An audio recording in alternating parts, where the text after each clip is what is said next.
Hey everyone! Old Cheng's shout scared her in, her eyes as big as lighthouses, but she wouldn't dare look away. Siourgen's room resembled a tornado's aftermath, so she took the girl to her own, hoping to avoid chaos. Old Cheng shut the door like a magician. But the girl still stood, scanning around cluelessly like an alien, while Siourgen reiterated her future worries. What if the kid's mum doesn't show up? Siourgen wore a sad face, yet Old Cheng was as calm as a cucumber.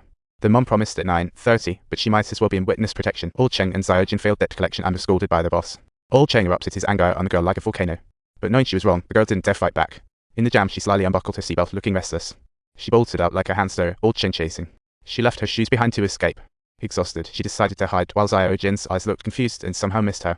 The girl, barefoot, approached the police station, her eyes revealing a feeling that was hard to describe. On hearing her name, she didn't dare report it, stealing the hidden keys and sneaking in like a thief.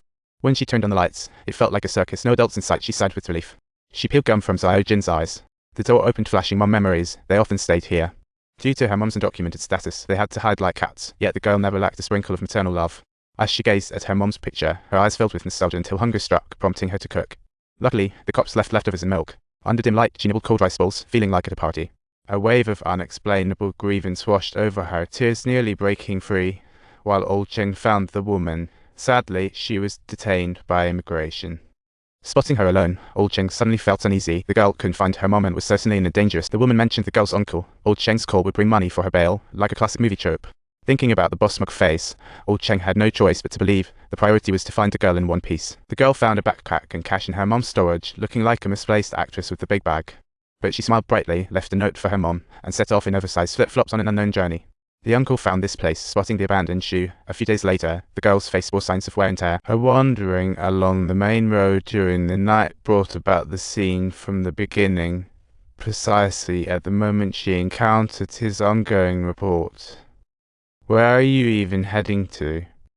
The incessant persistence of his curious demeanor was that of a madman. Where are you going? Where are you going? It felt like a repetitive children's song, round and round. Where's my mum going?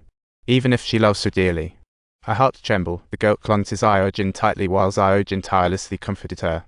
My mom. The uncle turned anonymous. The truth slipped out softly. He mentioned her uncle. The girl stared, puzzled, as if sizing up an alien.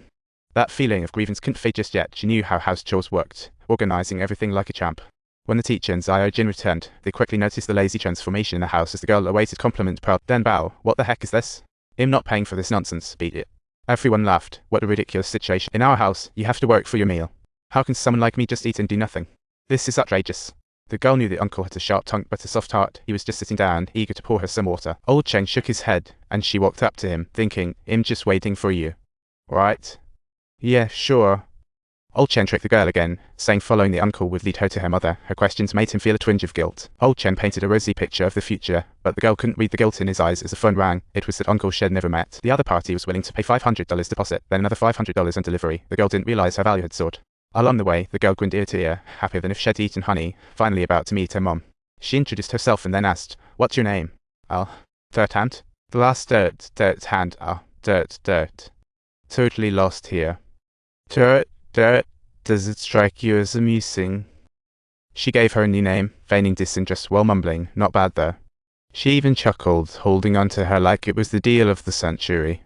With a few words, the uncle was elated, tapping his pocket, ready for a spending spree, feeling prosperous. But the prices were astonishing. They could only shop in the clearance, relying on luck, making Siourgen a loser. Her mood was explosive. The uncle asked her what else she wished for, and she named the song, sounding clueless. The two uncles immediately sang, but she wanted to attend Sky Dance's concert, which they couldn't afford. So they snuck in. Had the security not caught them early, they might have gone for another ticket. For the girl, the uncle even chose to cut in line. Despite the album costing a fortune, he bought her the whole set. Truly, watching her freeze in place, they went ahead with the payment, utterly hilarious. The girl excitedly hugged the uncle. It was just too touching. At that moment, Old Cheng pushed her away, sternly advising her not to hug any man casually, making the whole scene resemble something straight out of a play. And under the flickering candlelight, it added an inexpressible warmth to the atmosphere.